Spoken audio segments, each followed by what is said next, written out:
वालों का भंडाफोड़ किया गया। 15 आरोपी गिरफ्तार और एक नाबालिग को भी निरुद्ध किया गया। कॉल सेंटर और सट्टा ऐप के जरिए ये ठगी की वारदात को अंजाम दिया करते थे। 80 बैंक अकाउंट से ट्रांजैक्शन सीज कर दिए गए हैं जो किए जाते थे। करोड़ों की ठगी के संदिग्ध लेन देन के साक्ष्य भी मिले हुए हैं। अब तक तकरीबन 94 करोड़ रुपए के संदिग्ध लेन देन के साक्ष्य मिले हैं, ऐसी संभावनाएं जताई जा रही हैं।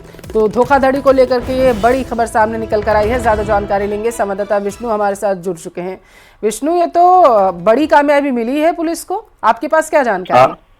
देखिए, बिल्कुल जयपुर में पश्चिम जिले में प्रदेश की दूसरी बड़ी कार्रवाई है ऑपरेशन साइबर शील्ड, जो कि 31 जनवरी तक चलने वाला है। और इसमें झोटवाड़ा और करधनी थाना इलाके में 2 अलग अलग जगह डीसीपी वेस्ट अमित कुमार बुडानिया के निर्देशन में ये कार्रवाई की गई, जिसमें कॉल सेंटर और सट्टा ऐप के जरिए लोगों से धोखाधड़ी करने वाले गैंग का पर्दाफाश किया है। 15 लोगों को गिरफ्तार किया है और इसके लिए एडिशनल डीसीपी आलोक सिंघल के सुपरविजन में 5 अलग अलग टीमें गठित की गई थी, जिसमें थाना, करधनी, झोटवाड़ा और डीएसटी की टीमें उनको लगाया गया था, जिसमें बड़ी संख्या में 80 बैंक अकाउंट के ट्रांजैक्शन सीज करवाने की जो है कार्रवाई की गई है। और अब तक की जो कुल कार्रवाई है उसमें सामने है कि 94 करोड़ की जो ऑनलाइन ट्रांजैक्शन है आपका, यानी कि उनके संदिग्ध लेन देन के जो हिसाब किताब है वो भी पुलिस को मिला है। तो पूरे मामले की जांच जो है वो पुलिस बहुत बारीकी से करी, चूंकि पूरा टेक्निकल मामला है। तो ऐसे में कई खाते जो है वो जो फ्रीज कराने की कार्रवाई भी यहाँ पर जारी है। जी, और इसके विष्णु तार कहाँ तक जुड़े हुए हैं, इसको लेकर के क्या जानकारी है? देखिए, इसमें जो कुल जो तार है वो बाहरी राज्यों से भी होना जो है वो सामने आ रहे हैं, लेकिन पूरा जो मामला है वो ऑनलाइन ऐप के जरिए ये ट्रांजैक्शन किए जा रहे थे, करवाए जा रहे थे। लोगों को फर्जी कॉल सेंटर के जरिए अलग अलग स्कीम्स में रुपए इन्वेस्ट करवाना या कुछ और तरीकों से ये पैसे इन्वेस्ट करवा रहे थे। तो पुलिस जैसे कि पहले भी कार्रवाई की थी, तो हरियाणा गई थी, अन्य हरियाणा, यूपी और जो जामताड़ा है वहां तक इसके तार जुड़ने की बात सामने आई है, मेवात इलाके में भी। जी, बहुत शुक्रिया विष्णु जानकारी पहुंचाने के लिए।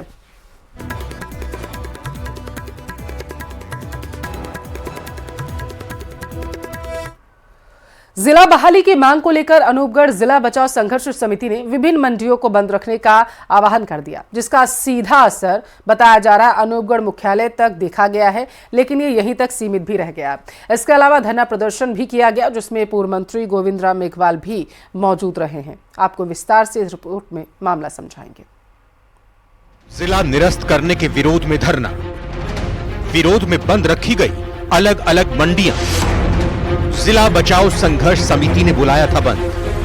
28 दिसंबर 2024 को अनूपगढ़ जिले को निरस्त करने के साथ ही यहां के लोग इसका विरोध करने लगे। इसको देखते हुए अब जिला बचाव संघर्ष समिति लामबंद हो गई है। उसने शुक्रवार को जिला बहाली की मांग करते अनूपगढ़ बंद का ऐलान किया, जिसका असर केवल अनूपगढ़ मुख्यालय तक ही सीमित दिखा। जिला बहाली की मांग को लेकर एक तरफ जिला बचाव संघर्ष समिति ने धरना प्रदर्शन किया, वहीं दूसरी ओर अनूपगढ़ बार संघ के अधिवक्ताओं ने कोर्ट के बाहर धरना प्रदर्शन किया। एसोसिएशन में अनूपगढ़ को गहरा सदमा पहुंचा है कि राज्य सरकार ने जो है राजनीतिक कारणों से अनूपगढ़ को जिला हटा दिया। उस हटाने के विरोध में एसोसिएशन अनूपगढ़ आप देख रहे हो कि हम लोग धरने पे बैठे हैं, गेट पर बैठे हैं, और कोर्ट के अंदर कोई भी वकील नहीं गया, कोई मुंशी नहीं गया, इवन हमारे जो क्लाइंट थे वो भी वहाँ अंदर नहीं गए। जिला बचाव संघर्ष समिति के धरना प्रदर्शन में पूर्व मंत्री गोविंद राम मेघवाल भी मौजूद रहे। अनूपगढ़ के अलावा घड़साना, रावला, 365 हेड, श्री विजयनगर, रायसिंह नगर में बाजार पूरी तरह से खुले रहे, जहां बंद का कोई असर नहीं दिखा। हालांकि दुकानदारों ने बाजार खोलने के पीछे अलग अलग तर्क दिए। पूरी तरह सहयोग नहीं कर रहे हैं लोग, जबकि जिले की बहुत सख्त जरूरत है अपने को, क्योंकि जो पेंसेट मंडी के अंदर जो बंदा बैठा है वो गंगानगर, अगर जिला लगता है तो गंगानगर जाएगा तो उसको बहुत टाइम खराब होगा। जो जिले हैं ये सरकार की हैं, चाहे बने या ना बने, उससे बाजार को बंद करने से कोई फर्क नहीं पड़ेगा सरकार को। और जो आजकल जो महंगाई का दौर देख रहे हैं उसके अंदर हर चीज़ के अंदर गरीबों के घर आना, जो राशन है ले जाना करना बहुत मुश्किल है। महंगाई का दौर देखते हुए हर कोई ने ये बाजार बंद नहीं हुआ, इसके लिए हर कोई ने मार्केट खोल ली है। अनूपगढ़ जिले को बहाल करने की मांग हो रही है, लेकिन जैसी उम्मीद बंद को लेकर की जा रही थी वैसी नहीं दिखी। अनूपगढ़ के अलावा आसपास के सभी कस्बों में बाजार पूरी तरह से खुले दिखे। हालांकि लोगों ने अनूपगढ़ जिला बनाए जाने की मांग का समर्थन किया है, लेकिन अपने निजी और दूसरे व्यवसायिक कारणों से बाजार बंद रखने में असमर्थता जताई है। श्री गंगानगर से न्यूज 18 राजस्थान के लिए अशोक कुमार शर्मा की रिपोर्ट।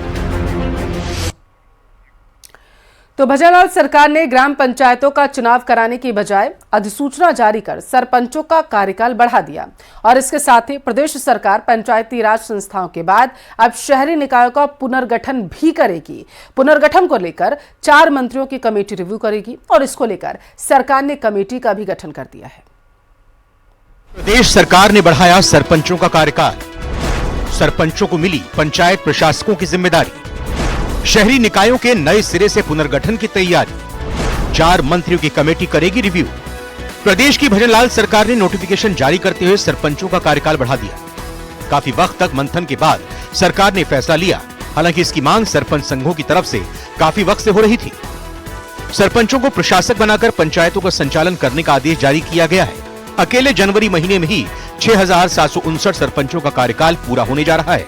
दरअसल भजनलाल सरकार 1 स्टेट 1 इलेक्शन के कंसेप्ट के तहत पंचायतों के चुनाव भी एक साथ करवाना चाहती है। सरकार को इस रणनीति से प्रशासनिक कामों के भी आसान होने की उम्मीद है। सरपंचों की सहायता के लिए हर ग्राम पंचायत लेवल पर एक प्रशासकीय कमेटी बनेगी। इसमें उप सरपंच और वार्ड पंच मेंबर होंगे। गत गहलोत सरकार के अंदर केवल और केवल राजनीतिक दुरावाओं से गहलोत सरकार में पंचायतों का चुनाव 3 बार में 4 बार में कराया गया और इसी प्रकार से नगर निगम के चुनाव जो हैं, नगर निगमों को बांटा गया, चुनाव कई बार में कराया गया।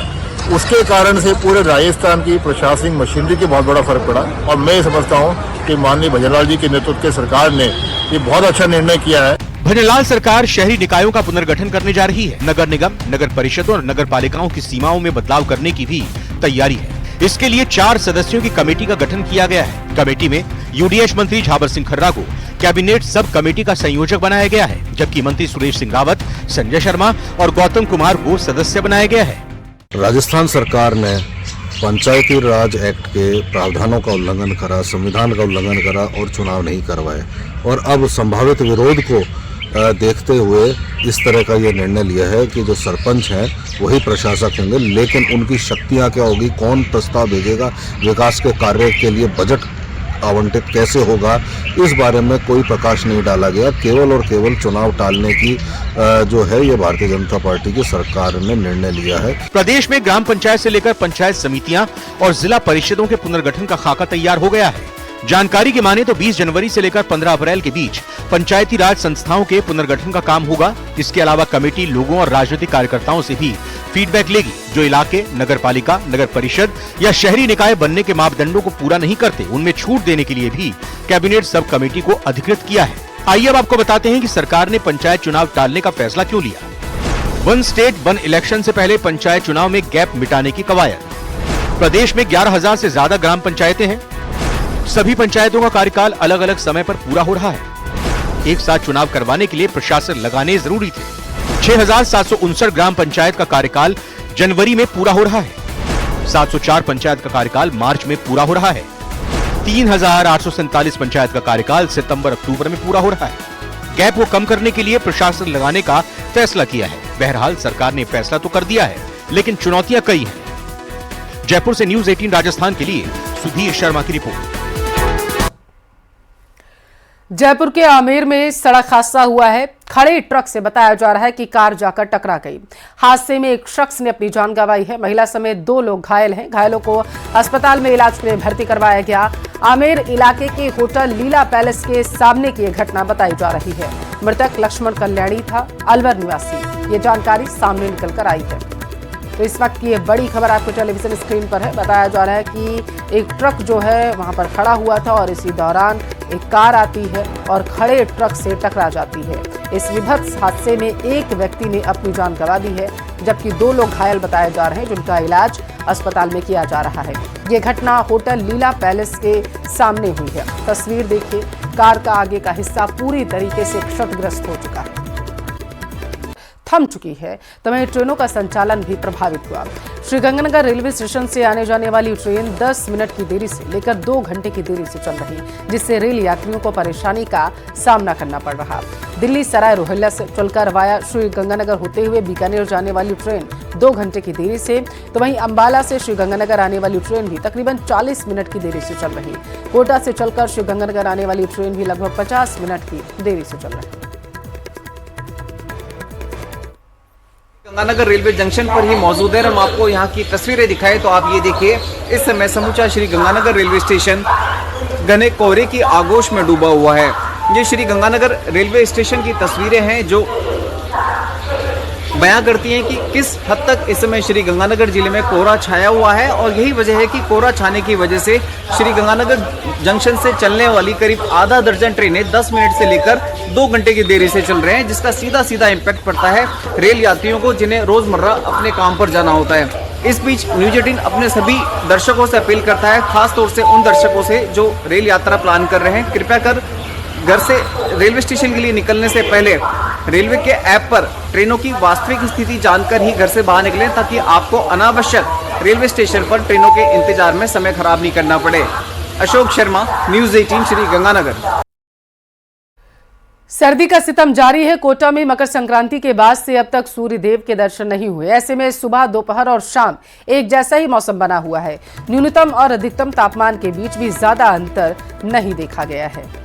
तो घने कोहरे के आगोश में कोटा पूरी तरीके से समाता हुआ नजर आ रहा है। बताया जा रहा है मौसम विभाग की तरफ से मकर संक्रांति के बाद से अगर तस्वीरें देखें तो ऐसी ही नजर आ रही हैं। सूर्यदेव के दर्शन न होने की वजह से लोगों की परेशानी और ज्यादा बढ़ चुकी है, क्योंकि घना कोहरा छाया हुआ, जिसकी वजह से विजिबिलिटी काफी कम हो गई है। मकर संक्रांति के बाद से सूर्यदेव के दर्शन नहीं हुए हैं, जिसके साथ शीतलहर गलन ने ठिठुरन बढ़ा दी है। जनजीवन पर बड़ा इफेक्ट डाला हुआ है। किशोर सागर तालाब कोटा का सिटी हाट, लेकिन सब कुछ फिलहाल कोहरे की आगोश में है, कोहरे की चपेट में है। और फिलहाल ये कोहरा किस तरह से उठ करके आ रहा है पानी पर से, इसको ये तस्वीर खुद बयां कर रही है।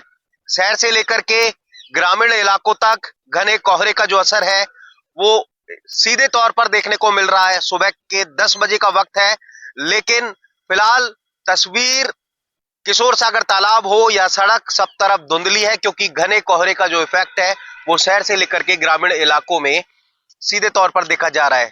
ठंड का असर फिलहाल ऐसा है कि सुबह, दोपहर और शाम फिलहाल एक जैसी है, क्योंकि सूर्य देवता नदारद है। ये देख सकते हैं आप, ये ऊंची इमारत वो भी कोहरे की जद में है और धुंधली नजर आ रही है। इसके चलते फिलहाल शहर से लेकर के ग्रामीण इलाकों में जो जनजीवन है वो प्रभावित होता हुआ नजर आ रहा है। कोहरे के चलते जो सड़क यातायात है वो प्रभावित होता हुआ नजर आ रहा है। ट्रेन यातायात पर कोहरे का असर है। कई जो ट्रेनें हैं घंटों की देरी से फिलहाल कोहरे के चलते जो है वो चल रही है। और मौसम विभाग की अगर बात करें तो मौसम विभाग का मानना है 22 तारीख तक इसी तरह का मौसम रह सकता है, और इसी तरह की जो शीतलहर, ठिठुरा देने वाली ठंड लोगों को प्रभावित कर सकती है। हिमांशु मित्तल, न्यूज 18 कोटा। दौसा जिले में शनिवार को घना कोहरा छाया रहा। सुबह से ही कोहरे के कारण लोगों की दिनचर्या प्रभावित हुई। कोहरे के चलते रेल और सड़क यातायात भी प्रभावित हुआ। कई ट्रेनें निर्धारित समय से देरी से चली हैं। लोग अलाव का सहारा लेकर सर्दी से बचने का प्रयास करते नजर आए। लोगों का कहना है कि पिछले 2 से 3 दिनों से दिन के समय अच्छी धूप निकलने से जनजीवन पटरी पर आया था, लेकिन एक बार फिर से कोहरे के असर के कारण लोगों की दिनचर्या प्रभावित हो रही। 2-3 दिन तक तो बिल्कुल साफ रहा था, आज फिर कोहरा हो गया। सर्दी का मौसम है, अड़ाव लगा के ताप रहे हैं।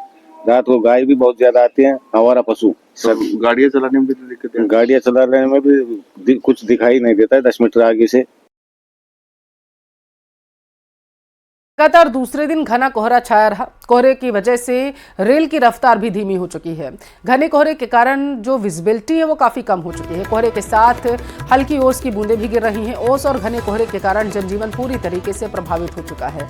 तो ये बड़ी खबर आपके टेलीविजन स्क्रीन पर करौली से पहुंचा रहे हैं, जहां पर भारी कोहरा होने की वजह से ट्रेनों पर इसका खास असर देखा जा रहा है। बताया जा रहा है कि ट्रेनें काफी लेट से चल रही हैं। दूसरी तरफ घना कोहरा होने की वजह से लोगों को भी परेशानी हो रही है।